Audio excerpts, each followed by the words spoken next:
پوچھا جا رہا ہے کہ نماز فجر کے بعد اور طلوع آفتاب سے پہلے اگر کوئی شخص سو گیا تو کیا وہ گنہگار ہوگا؟ ہمارے ہاں پوسٹیں چلتی ہیں سوشل میڈیا پر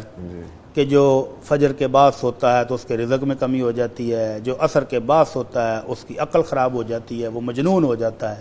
تو یہ ساری من گڑت باتیں ہیں، موضوع روایتیں، پتہ نہیں اللہ تعالیٰ ان کو ہدایت دے کہاں سے نکال لیتے ہیں۔ کہتے ہیں کہ نبی علیہ السلام نے اپنی بیٹی حضرت فاطمہ سے کہا کہ بیٹی اٹھو،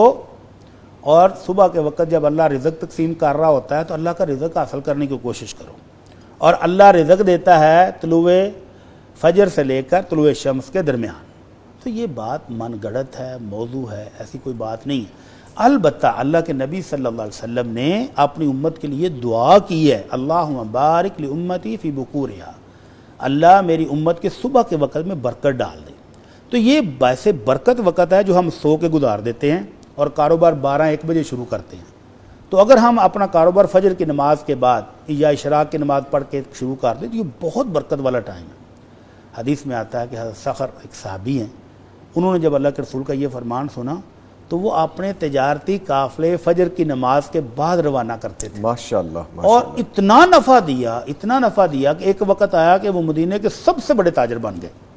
اور وجہ کیا ہے؟ اس باعث برکت وقت کو کیش کرانا۔ بڑی صاحب، میں نے بھی یہ سوری ٹو کٹ یو، میں نے بھی ایکسپیرینس کر کے دیکھا کہ ارلی مارننگ جب آپ اٹھتے ہیں، آپ نماز پڑھتے ہیں، اس کے بعد آپ اپنے کاروبار زندگی یا معاملات زندگی میں لگ جاتے ہیں، سر اتنی برکت پڑتی ہے۔ سر میں آپ کو سناؤں، مجھے ایک اوبر والا ڈرائیور کہتا ہے جی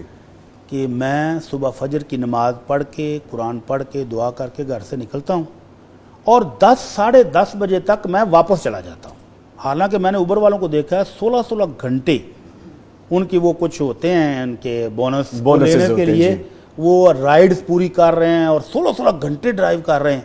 اور وہ شخص کہتا ہے کہ میں فجر کے بعد نکلتا ہوں 10-10:30 تک میں گھر واپس چلا جاتا ہوں، الحمدللہ مجھے اللہ اتنا رزق دے دیتا ہے کہ میرے لیے کافی ہے۔ سبحان اللہ، سبحان اللہ۔ تو اس باعث برکت وقت کو کیش کرانے کے لیے اگر کوئی شخص رات پوری نیند پوری کرے اور صبح اٹھ کے اپنے بزنس، اپنے کاروبار، علم حاصل کرنا ہے، کچھ بھی کرنا ہے تو اس وقت میں کرے تو یہ بہت اچھا ہے۔ لیکن اگر کوئی بندہ ضرورت مند رات کو نیند پوری نہیں ہو سکی اور وہ فجر کی نماز پڑھ کے دوبارہ سونا چاہتا ہے تو کوئی حرج نہیں ہے۔ اسی طرح عصر کے بعد اگر کوئی بندہ تھکا ہوا ہے اور وہ سونا چاہتا ہے، نیند آ رہی ہے تو وہ سو سکتا ہے، نہ تو عقل خراب ہونے والی حدیث صحیح ہے اور نہ ہی رزق میں تنگی ہونے والی کوئی حدیث ایسی موجود ہے۔ اچھا بھٹی صاحب، ارلی مارننگ جو اٹھتے ہیں نا، اگین یہ میرا اپنا ایکسپیرینس ہے اور میں نے بہت سے لوگوں کو دیکھا بھی ہے یہ پریکٹس کرتے ہیں، جو فجر کی نماز پڑھتے ہیں، ارلی اٹھتے ہیں، اس کے بعد وہ سوتے نہیں، اپنے کام کرتے ہیں،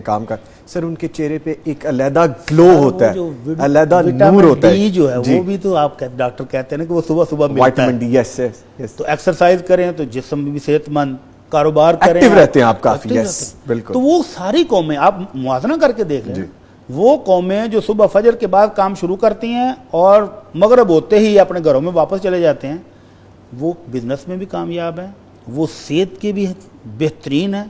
اور جو قومیں رات کو دیر تک جاگتی ہیں، صبح سوتی ہیں 12-1 بجے تک اور رات لیٹ جاگتے رہتے ہیں، وہ صحت کے لحاظ سے بھی کمزور ہیں اور بزنس بھی کمزور۔